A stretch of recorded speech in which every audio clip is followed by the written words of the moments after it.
Ladies and gentlemen, gather around because I've got a story that will make you feel like you've just stepped into a time machine. Only, instead of a DeLorean, you're getting into a 1930s teardrop-shaped Ford-powered machine straight out of an episode of The Twilight Zone.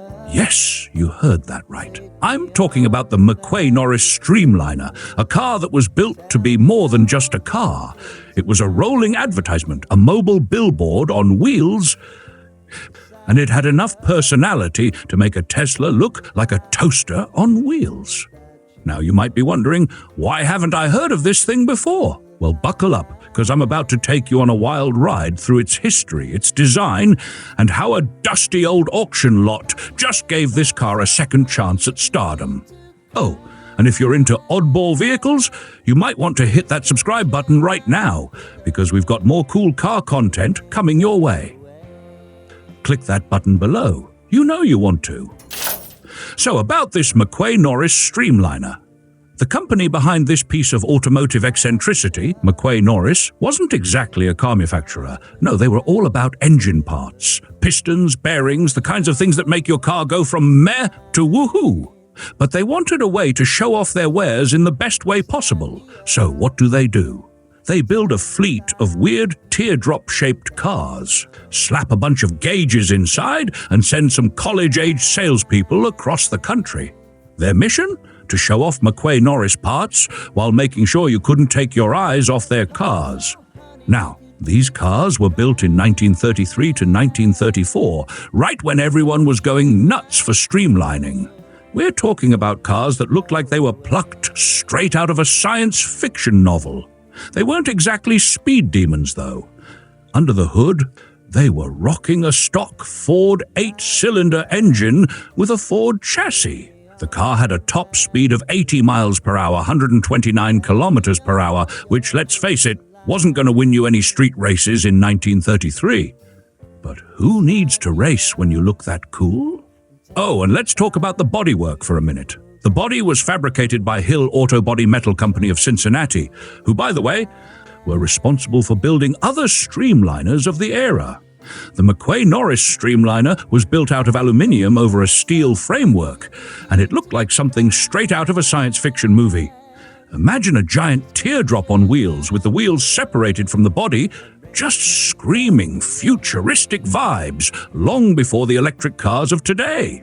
The car had a curved plexiglass windshield that extended way far ahead of the cowl, making it feel like you were driving a rocket ship rather than a car. It had 15 gauges in the dash. That's right, 15! It's like driving a car that doubles as your personal flight control center. Among those gauges were a blowby meter, exhaust gas analyzer, and even a viscometer. If you don't know what a viscometer is, don't worry, I didn't either. But let's just say it's probably something that measures how slippery your engine fluids are. So I'm guessing it's a pretty big deal for maintaining that 8-cylinder engine purring like a well-fed lion. Now, I know what you're thinking. How much does this thing cost, right? Well, back in the day, it's a little murky. The original cost wasn't widely recorded, but we do know that just 6 of these cars were ever made. 6! And in 2022, one of them popped up at an auction for $57,500 United States dollars. And here's the kicker. It was in pretty rough shape. Missing the grille, the wraparound windshield, and a bunch of its instruments, this Streamliner had clearly seen better days.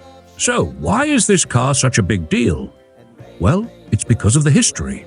The McQuay-Norris Streamliner was a marketing stunt, yes, but it's also a piece of automotive history that barely survived. These cars were used as sales tools. College kids drove them around the United States and Canada, stopping at garages, repair shops, and parts stores, showing off how awesome McQuay-Norris products were. They even showed up at the Indianapolis 500. But after their stint as mobile billboards, they were scrapped for the war effort. And for years, it seemed like none of these cars had survived. That is, until one was found in the late 1970s. And now, decades later, another one has popped up, ready to claim its place in history. Now, I'm not going to tell you this car is going to revolutionize your life or that it's going to set any speed records. But I will tell you this.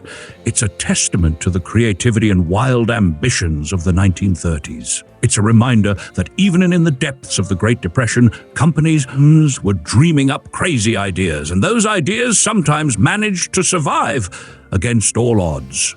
Stay tuned and keep your engines running, because next time we'll dive into something equally bizarre but even more fun. And remember, subscribe to keep the cool ideas coming your way.